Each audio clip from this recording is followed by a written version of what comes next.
is what would you do if they brought the power grid down?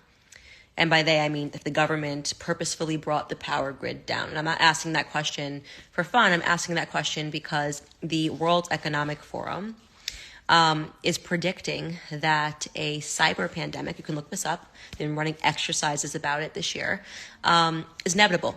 You're probably saying, what is a cyber pandemic? It doesn't make any sense. Like, what are we even talking about? Well, first and foremost, the reason I'm even paying attention to the World Economic Forum and their exercises is because they notoriously, in 2019, ran an exercise for a coronavirus pandemic that oddly all became true. I mean, without one slight difference. They said that the coronavirus was going to escape from a wet market in South America. Of course, when the coronavirus swept the world in 2020, they said that it escaped from a wet market in China. You can still look that up, by the way. That's not a conspiracy theory.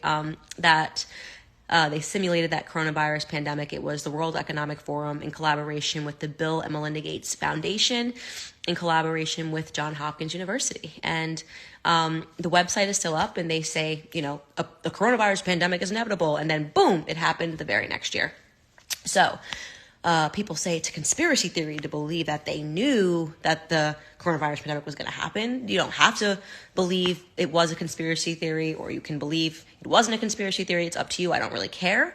The point is that they made the prediction, they called it inevitable, and then it happened immediately.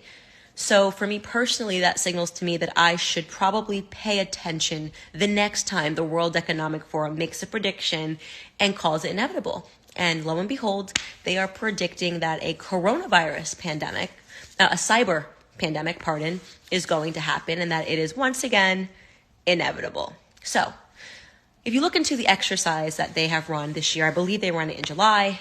They've been meeting and talking about the cyber pandemic, what it would look like. Essentially, their idea is that they're going to have to sanitize the internet because a bug, think of it as like a coronavirus for your computer, is going to sweep globally. And the only way they're going to be able to stop this bug from infecting everything is to effectively shut down the internet, right? And they were talking about bringing down the power grid in an effort to do this. So imagine the government bringing down the power grid, and you would not have access to anything that required an electrical charge.